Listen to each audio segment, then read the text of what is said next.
নমস্কার, আমি মৌমিতা। একটা গল্প বলি শোনো চ্যানেলে আপনাকে আবারও স্বাগত জানাই। আজকের উপস্থাপনায় আপনি শুনতে চলেছেন শ্রদ্ধেয় লেখক হুমায়ুন আহমেদ রচিত একটি ছোট গল্প, দ্বিতীয় জন। প্রিয়াঙ্কার খুব খারাপ ধরনের একটা অসুখ হয়েছে। অসুখটা এমন যে কাউকে বলা যাচ্ছে না, বললে কেউ বিশ্বাস করবে না, কিংবা বিশ্বাস করার ভান করে আড়ালে হাসাহাসি করবে। একজনকে অবশ্য বলা যায়, জাভেদকে। জাভেদ তার স্বামী। স্বামীর কাছে কিছুই গোপন থাকা উচিত নয়। অসুখ বিসুখের খবরটা সবার আগে স্বামীকেই বলা দরকার। কিন্তু মুশকিল হচ্ছে, জাভেদের সঙ্গে প্রিয়াঙ্কার পরিচয় এখনো তেমন গাঢ় হয়নি, হবার কথাও নয়। তাদের বিয়ে হয়েছে মাত্র 21 দিন আগে। এখনো প্রিয়াঙ্কার তুমি বলা রপ্ত হয়নি। মুখ ফসকে আপনি বলে ফেলে। এরকম গম্ভীর বয়স্ক একজন মানুষকে তুমি বলাও অবশ্য খুব সহজ নয়। মুখে কেমন যেন বাঁধো বাঁধো ঠেকে। প্রিয়াঙ্কা চেষ্টা করে আপনি তুমি কোনোটাই না বলে চালাতে। যেমন, তুমি চা খাবে না বলে সে বলে, চা দেব। এইভাবে দীর্ঘ আলাপ চালানো যায় না। তার চেয়ে বড় কথা, মানুষটা খুব বুদ্ধিমান। ভাববাচ্চে কিছুক্ষণ কথা বলার পরই সে হাসি মুখে বলে, তুমি বলতে কষ্ট হচ্ছে, তাই না? তুমি বলতে কষ্ট হওয়াটা দোষের কিছু না। প্রিয়াঙ্কার বয়স মাত্র 17, তাও পুরোপুরি 17 হয়নি। জুন মাসে হবে, এখনো 2 মাস বাকি। আর ওই মানুষটার বয়স খুব কম ধরলেও 30, তার বয়সের প্রায় দ্বিগুণ। সারাক্ষণ গম্ভীর হয়ে থাকে বলে বয়স আরও বেশি দেখায়। বরের বেশি বয়স বলে প্রিয়াঙ্কার মনে কোনো ক্ষোভ নেই। বরদের চ্যাংড়া দেখালে ভালো লাগে না। তাছাড়া মানুষটা অত্যন্ত ভালো এবং বুদ্ধিমান। কম বয়সী বোকা বরের চেয়ে বুদ্ধিমান বয়স্ক বর ভালো। বিয়ের রাতে নানা কিছু ভেবে প্রিয়াঙ্কা আতঙ্কে অস্থির হয়েছিল। ধকধক করে বুক কাঁপছিল, কপাল রীতিমতো ঘামছিল। মানুষটার সঙ্গে সঙ্গে তা বুঝে ফেলেছিল। কাছে এসে ভারী গলায় বলল, ভয় করছে? ভয়ের কি আছে বলো তো? প্রিয়াঙ্কার বুকের ধকধকানি আরও বেড়ে গেল। সে হ্যাঁ না কিছুই বলল না। একবার মনে হলো সে অজ্ঞান হয়ে যাচ্ছে। মানুষটা তখন নরম গলায় বলল, ভয়ের কিছু নেই, ঘুমিয়ে পড়ো। বলেই প্রিয়াঙ্কার গায়ে চাদর টেনে দিল। তার গলার স্বরে কিছু একটা ছিল। প্রিয়াঙ্কার ভয় পুরোপুরি কেটে গেল এবং প্রায় সঙ্গে সঙ্গেই সে ঘুমিয়ে পড়ল। অনেক রাতে একবার ঘুম ভেঙে দেখে লোকটি অন্য পাশ ফিরে ঘুমোচ্ছে। খানিকক্ষণ জেগে থেকে প্রিয়াঙ্কা আবার ঘুমিয়ে পড়ল। ঘুম ভাঙল অনেক বেলায়। লোকটি তখন পাশে নেই। একটা মানুষকে চেনার জন্যে 21 দিন খুব দীর্ঘ সময় নয়। তবু প্রিয়াঙ্কার ধারণা মানুষটা ভালো, বেশ ভালো। এরকম একজন মানুষকে তার অসুখের কথাটা অবশ্যই বলা যায়। কিন্তু মুশকিল হচ্ছে, অসুখটার সঙ্গে এই মানুষটার সম্পর্ক আছে। এই কারণেই তাকে বলা যাবে না। কিন্তু কাউকে একটা বলা দরকার, খুব তাড়াতাড়ি বলা দরকার, নয়তো সে পাগল হয়ে যাবে। কিছুটা পাগল সে বোধহয় হয়েই গেছে। সারাক্ষণ অস্থির লাগে। সন্ধ্যা মেলবার পরে শরীর কাঁপতে থাকে। তৃষ্ণায় বুক শুকিয়ে কাঠ হয়ে থাকে। গ্লাসের পর গ্লাস পানি খেলেও তৃষ্ণা মেটে না। সামান্য শব্দে ভয়ঙ্কর চমকে ওঠে। সেদিন বাতাসে জানলার কপাট নড়ে উঠল। সঙ্গে সঙ্গে ভয়ে অস্থির হয়ে গোঙানির মতো শব্দ করল প্রিয়াঙ্কা। হাতের চায়ের কাপ থেকে সবটা চা ছলকে পড়ল শাড়িতে। ভাগ্যিস আশেপাশে কেউ ছিল না। কেউ থাকলে নিশ্চয়ই খুব অবাক হতো। প্রিয়াঙ্কার ছোট মামা যেমন অবাক হলেন। তিনি প্রিয়াঙ্কাকে দেখতে এসেছিলেন। তার দিকে তাকিয়েই বিস্মিত গলায় বললেন, তোর কি হয়েছে রে? প্রিয়াঙ্কা হালকা গলায় বলল, কিছু হয়নি তো। তুমি কেমন আছো মামা? আমার কথা বাদ দে, তোকে এমন লাগছে কেন? কেমন লাগছে? চোখের নিচে কালি পড়েছে, মুখ শুকনো, কি ব্যাপার? কোনো ব্যাপার না মামা। গালটাল ভেঙে কি অবস্থা? তুই কথাও তো অন্যরকম ভাবে বলছিস। কিরকম ভাবে বলছি? মনে হচ্ছে তোর গলাটা ভাঙা। ঠান্ডা লেগেছে মামা। প্রিয়াঙ্কা কয়েকবার কাশল। মামাকে বোঝাতে চাইল যে তার সত্যি সত্যি কাশি হয়েছে, অন্য কিছু না। মামা আরও গম্ভীর হয়ে গেলেন, শীতল গলায় বললেন, আর কিছু না তো? না। ঠিক করে বল। ঠিক করেই বলছি।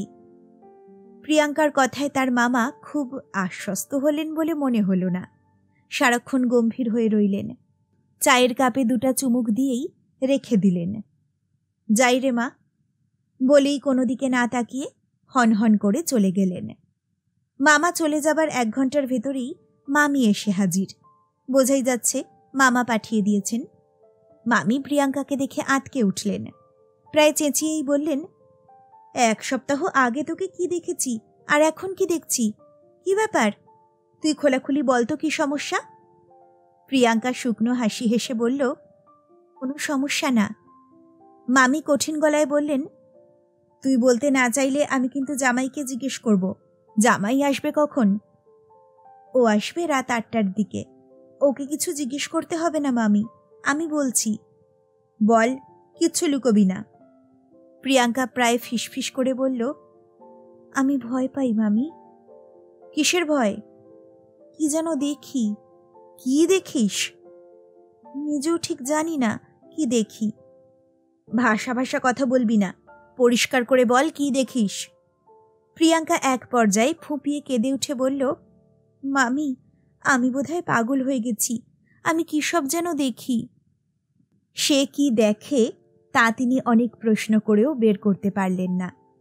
প্রিয়াঙ্কা অন্য সব প্রশ্নের জবাব দেয়, কিন্তু কি দেখে তা বলে না, এড়িয়ে যায় বা কাঁদতে শুরু করে। তোর কি বর পছন্দ হয়েছে? হ্যাঁ। সে কি তোকে ভয় টয়ে দেখায়? কি যে বলো তুমি মামি, আমাকে ভয় দেখাবে কেন? রাতে কি তোরা একসঙ্গে ঘুমাস? প্রিয়াঙ্কা লজ্জায় বেগুনি হয়ে গিয়ে বলল, হ্যাঁ। সে কি তোকে অনেক রাত পর্যন্ত জাগিয়ে রাখে?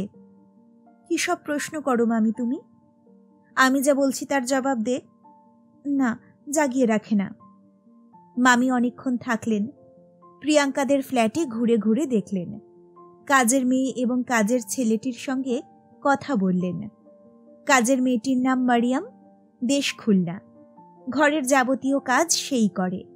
কাজের ছেলেটির নাম জিতু মিয়া, তার বয়স 9-10। এদের দুজনের কাছ থেকে খবর বের করার চেষ্টা করা হলো। আচ্ছা মারিয়াম, তুমি কি ভয় টয় পাও? না, ভয় পামু কে? রাতে কিছু দেখো টেখো না? কি দেখমু? আচ্ছা ঠিক আছে, যাও। প্রিয়াঙ্কার মামি কোনো রহস্য ভেদ করতে পারলেন না। তার খুব ইচ্ছা ছিল জাভেদের সঙ্গে পুরো ব্যাপারটা নিয়ে আলাপ করবেন, পরামর্শ করবেন। প্রিয়াঙ্কার জন্যে পারা গেল না। সে কাঁদো কাঁদো গলায় বলল, মামি, তুমি যদি তাকে কিছু বলো তাহলে আমি কিন্তু বিষ খাবো। আল্লাহর কসম, বিষ খাবো, নয়তো ছাদ থেকে নিচে লাফিয়ে পড়ব। তিনি কিছু জিজ্ঞেস করলেন না, কারণ প্রিয়াঙ্কা সত্যি বিষ-টিষ খেয়ে ফেলতে পারে। আমার মৃত্যুর জন্য কেউ দায়ী নয় এই কথা লিখে একবার সে 1 বোতল ডেটল খেয়ে ফেলেছিল। অনেক ডাক্তার, হাসপাতাল করতে হয়েছে। এই কাণ্ড সে করেছিল অতি তুচ্ছ কারণে, তার এক বান্ধবীর সঙ্গে ঝগড়া করে। এই মেয়ের পক্ষে সবই সম্ভব, তাকে কিছুতেই ঘাঁটানো উচিত নয়। জাভেদ এলো রাত 8:30টার দিকে। জাভেদের সঙ্গে খানিকক্ষণ টুকটাক গল্প করে প্রিয়াঙ্কার মামি ফিরে গেলেন। তার মনের মেঘ কাটল না। হলো কি প্রিয়াঙ্কার? সে কি দেখে? প্রিয়াঙ্কা নিজেও জানে না তার কি হয়েছে। মামি চলে যাবার পরে তার বুক ধকধক করা শুরু হয়েছে। অল্প অল্প ঘাম হচ্ছে, অসম্ভব গরম লাগছে। কিছুক্ষণ পরপর মনে হচ্ছে বোধহয় নিঃশ্বাস বন্ধ হয়ে যাচ্ছে। তারা খাওয়া দাওয়া করে রাত 10:30টার দিকে ঘুমোতে গেল। জাভেদ বিছানায় শোয়া মাত্র ঘুমিয়ে পড়ে। আজও তাই হলো। জাভেদ ঘুমোচ্ছে, তালে তালে নিঃশ্বাস পড়ছে। জেগে আছে প্রিয়াঙ্কা। কিছুক্ষণের মধ্যেই তার পানির পিপাসা পেল, প্রচণ্ড পানির পিপাসা। পানি খাবার জন্য বিছানা ছেড়ে নামতে হবে, যেতে হবে পাশের ঘরে। কিন্তু তা সে করবে না, অসম্ভব, কিছুতেই না। পানির তৃষ্ণায় মরে গেলেও না। এই পানি খেতে গিয়েই প্রথমবার তার অসুখ ধরা পড়েছিল। ভয়ে ওই দিনই সে মরে যেত। কেন মরল না? মরে গেলেই ভালো হতো। তার মতো ভীতু মেয়ের মরে যাওয়াই উচিত। ওই রাতে সে বেশ আরাম করে ঘুমোচ্ছিল। হঠাৎ বৃষ্টি হবার জন্য চারিদিক বেশ ঠান্ডা। জানলা দিয়ে ফুরফুরে বাতাস আসছে। ঘুমোবার জন্য চমৎকার রাত। এক ঘুমে সে কখনো রাত পার করতে পারে না। মাঝখানে একবার উঠে তাকে পানি খেতে হয় কিংবা বাথরুমে যেতে হয়। সেই রাতেও পানি খাবার জন্য উঠল। জাভেদ কাত হয়ে ঘুমোচ্ছে। গায়ে পাতলা চাদর দিয়ে রেখেছে। অদ্ভুত অভ্যাস মানুষটার। যত গরমই পড়ুক গায়ে চাদর দিয়ে রাখবে। প্রিয়াঙ্কা খুব সাবধানে গায়ের চাদর সরিয়ে দিল। আহা, আরাম করে ঘুমাক, কেমন ঘেমে গেছে। স্বামীকে ডিঙিয়ে বিছানা থেকে নামল। স্বামী ডিঙিয়ে ওঠানামা করা ঠিক হচ্ছে না, হয়তো পাপ হচ্ছে, কিন্তু উপায় কি? প্রিয়াঙ্কা ঘুমায় দেয়ালের দিকে। খাট থেকে নামতে হলে স্বামীকে ডিঙোতেই হবে। তাদের শোবার ঘর অন্ধকার, তবে পাশের ঘরে বাতি জ্বলছে। এই একটা বাতি সারা রাত জ্বলে। ঘরটা জাভেদের লাইব্রেরি ঘর। এই ঘরেই জাভেদ পরীক্ষার খাতা দেখে, পড়াশোনা করে। ঘরে আসবাবপত্র তেমন কিছু নেই। একটা বুকশেলফে কিছু বই, পুরনো ম্যাগাজিন। একটা বড় টেবিলের উপরে রাজ্যের পরীক্ষার খাতা। একটা ইজি চেয়ার। ইজি চেয়ারের পাশে সাইড টেবিলে টেবিল ল্যাম্প। দরজার ফাঁক দিয়ে স্টাডি রুমের আলোর কিছুটা প্রিয়াঙ্কাদের শোবার ঘরেও আসছে। তবুও ঘরটা অন্ধকার। স্যান্ডেল খুঁজে বের করতে অনেকক্ষণ মেঝে হাতড়াতে হলো। স্যান্ডেল পায়ে পড়া মাত্র পাশের ঘরে কিসের যেন একটা শব্দ হলো। ভারী অথচ মৃদু গলায় কেউ একজন কাশল। ইজি চেয়ার টেনে সরালো। নিশ্চয়ই মনের ভুল। তবু প্রিয়াঙ্কা আরও কিছুক্ষণ অপেক্ষা করল। না, আর কোনো শব্দ নেই। শুধু সদর রাস্তা দিয়ে দ্রুত বেগে ট্রাক যাওয়া আসা করছে। তাহলে একটু আগে পাশের ঘরে কে শব্দ করছিল? অবিকল নিঃশ্বাস নেবার শব্দ। প্রিয়াঙ্কা দরজা ঠেলে পাশের ঘরে ঢুকেই জমে পাথর হয়ে গেল। ইজি চেয়ারে জাভেদ বসে আছে, হাতে বই। জাভেদ বই থেকে মুখ তুলে তাকালো, নরম গলায় বলল, কিছু বলবে? কতটা সময় পার হয়েছে? 1 সেকেন্ডের 100 ভাগের 1 ভাগ, না অনন্তকাল? প্রিয়াঙ্কা জানে না। সে শুধু জানে সে ছুটে চলে এসেছে শোবার ঘরে, ঝাঁপিয়ে পড়েছে বিছানায়। তার সমস্ত শরীর কাঁপছে। সে কি অজ্ঞান হয়ে যাচ্ছে? নিশ্চয়ই অজ্ঞান হয়ে যাচ্ছে। ঘর দুলছে। চারিদিকের বাতাস অসম্ভব ভারী ও উষ্ণ। জাভেদ জেগে উঠেছে। সে বিছানায় পাশ ফিরতে ফিরতে বলল, কি? প্রিয়াঙ্কা বলল, কিছু না। জাভেদ ঘুম জড়ানো স্বরে বলল, ঘুমাও, জেগে আছো কেন? বলতে বলতেই ঘুমে জাভেদ এলিয়ে পড়ল। জাভেদকে জড়িয়ে ধরে সারা রাত জেগে রইল প্রিয়াঙ্কা। একটি দীর্ঘ ও ভয়াবহ রাত। স্বামীকে জড়িয়ে ধরে প্রিয়াঙ্কা শুয়ে আছে। তার সমস্ত ইন্দ্রিয় পাশের ঘরে। সে স্পষ্টই শুনছে। ছোটখাটো শব্দ আসছে পাশের ঘর থেকে। নিঃশ্বাস ফেলার শব্দ, বইয়ের পাতা উল্টাবার শব্দ। ইজি চেয়ার থেকে উঠে দাঁড়ালে যেমন ক্যাচ ক্যাচ শব্দ হয়, সেরকম শব্দ। গলার শ্লেষ্মা পরিষ্কার করবার শব্দ। শেষ রাতের দিকে শোনা গেল বারান্দায় পায়চারির শব্দ। কেউ একজন বারান্দার এ মাথা থেকে ও মাথায় যাচ্ছে, আবার ফিরে আসছে। এইসব কি কল্পনা? নিশ্চয়ই কল্পনা। রাস্তা দিয়ে ট্রাক যাওয়ার শব্দ ছাড়া আর কোনো শব্দ আসছে না। ফজরের আজানের পরে প্রিয়াঙ্কার চোখ ঘুমে জড়িয়ে এলো। ঘুম ভাঙল বেলা 9:30টায়। ঘরের ভিতরে রোদ ঝলমল করছে। জাভেদ চলে গেছে কলেজে। মারিয়াম জিতু মিয়ার সঙ্গে তারস্বরে ঝগড়া করছে। প্রিয়াঙ্কার সব ভয় কর্পূরের মতো উবে গেল। রাতে যে অসম্ভব ভয় পেয়েছিল, এটা ভেবে এখন নিজেরই কেমন হাসি পাচ্ছে। সে স্বপ্ন দেখেছিল। স্বপ্ন ছাড়া আর কিছুই নয়। মানুষ কত রকম দুঃস্বপ্ন দেখে, এও একটা দুঃস্বপ্ন, এর বেশি কিছু নয়। মানুষ তো এর চেয়েও ভয়াবহ দুঃস্বপ্ন দেখে। সে নিজেই কতবার দেখেছে। একবার স্বপ্ন দেখেছিল সম্পূর্ণ নগ্ন গায়ে বাসে করে কোথায় যেন যাচ্ছে। ছি ছি, কি ভয়ঙ্কর স্বপ্ন। প্রিয়াঙ্কা বিছানা থেকে নামতে নামতে ডাকল, মারিয়াম। জি আম্মা। ঝগড়া করছো কেন মারিয়াম? জিতু কাচের জগটা ভাঙ্গা ফেলছে আম্মা। চিৎকার করলে তো জগ ঠিক হবে না, চিৎকার করবে না। জিনিসের উপরে কোনো মায়া নাই, মহব্বত নাই। ঠিক আছে, তুমি চুপ করো। তোমার স্যার কি চলে গেছেন? যে। বাজার করে দিয়ে গেছেন? যে। কখন আসবেন কিছু বলে গেছেন? দুপুরে খাইতে আসবেন। আচ্ছা যাও, তুমি আমার জন্য খুব ভালো করে এক কাপ চা বানিয়ে আনো। নাস্তা খাইবেন আম্মা? না, তোমার স্যার নাস্তা করেছে? যে। মারিয়াম চা আনতে গেল। প্রিয়াঙ্কা মুখ ধুয়ে চায়ের কাপ নিয়ে বসল। এখন তার করার কিছু নেই। দুজন মানুষের সংসার, কাজ তেমন কিছু থাকে না। এ সংসারে কাজকর্ম যা আছে সবই মারিয়াম দেখে, এবং খুব ভালো মতোই দেখে। চুপচাপ বসে থাকা ছাড়া প্রিয়াঙ্কার আর কোনো কাজ নেই।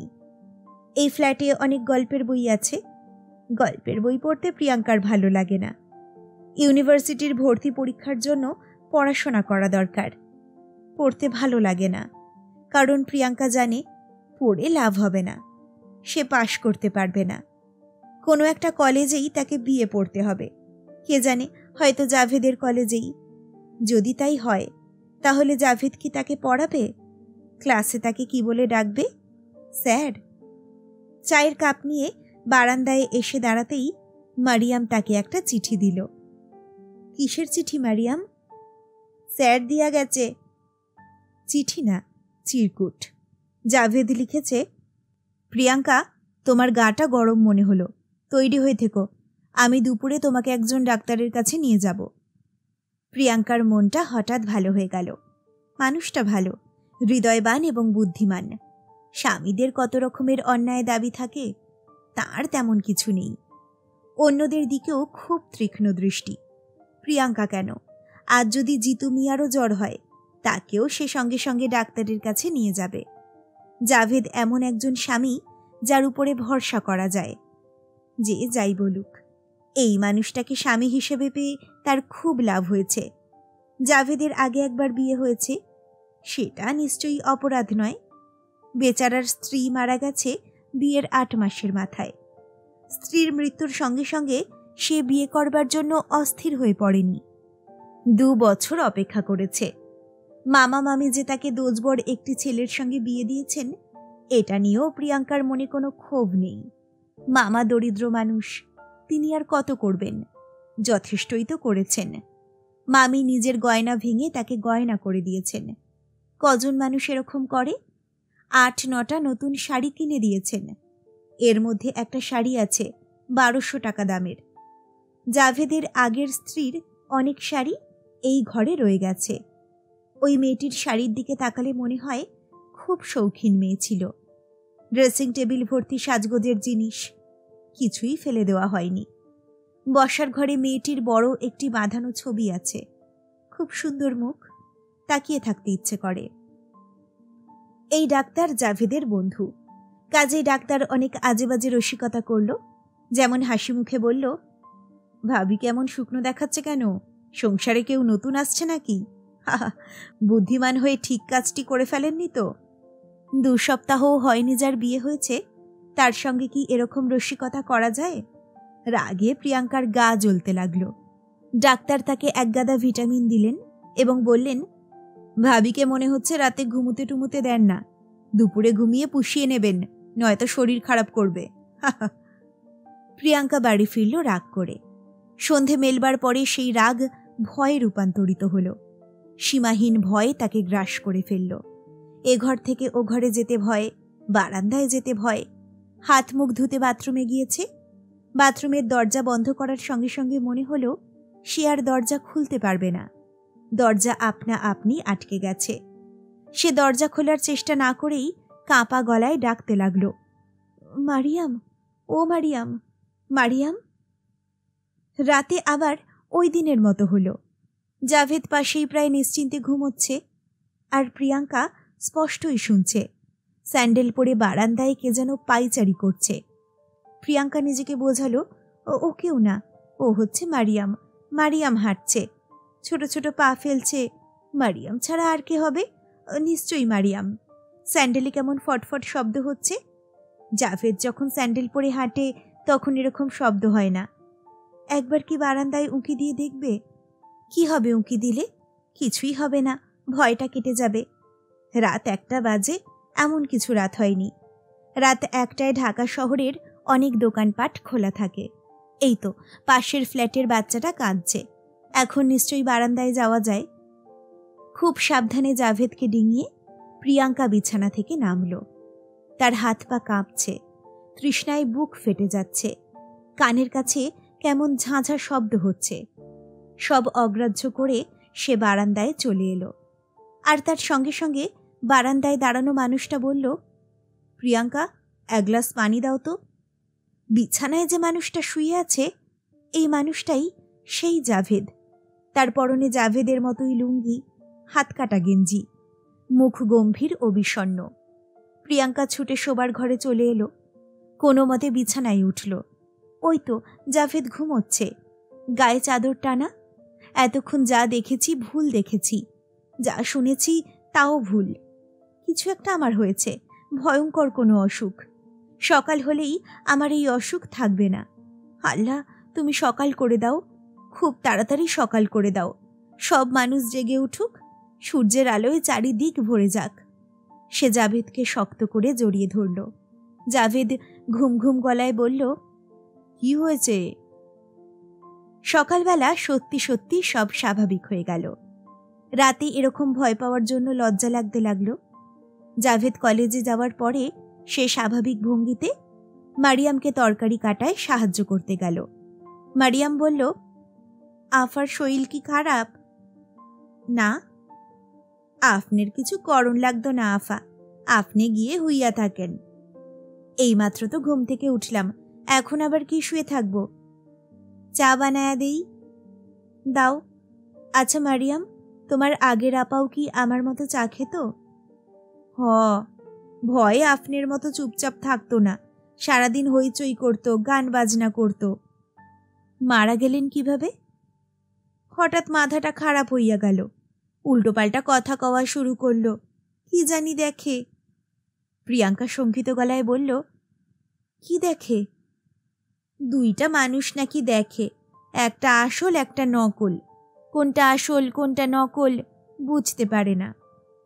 তুমি কি বলছো? তাও তো আমি বুঝতে পারছি না। পাগল মানুষের কথার কি ঠিক আছে আফা? নেন, চা নেন।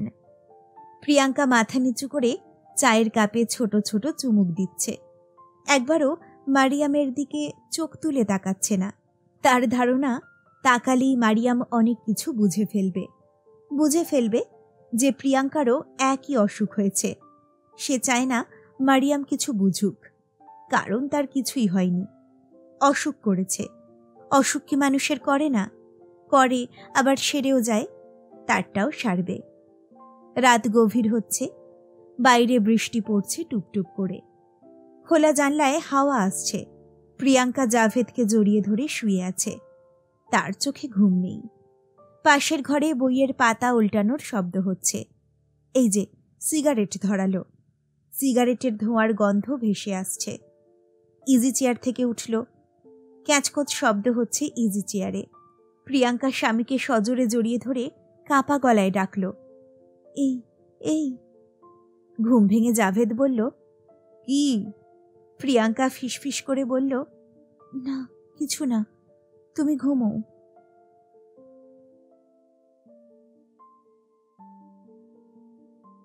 শেষ হলো হুমায়ুন আহমেদের গল্প দ্বিতীয় জন। গল্পটা আপনার কেমন লাগলো আমাকে অবশ্যই জানান কমেন্ট সেকশনে। খুব তাড়াতাড়ি ফিরে আসছি নতুন একটা গল্প নিয়ে। সকলে ভালো থাকুন, সুস্থ থাকুন। নমস্কার।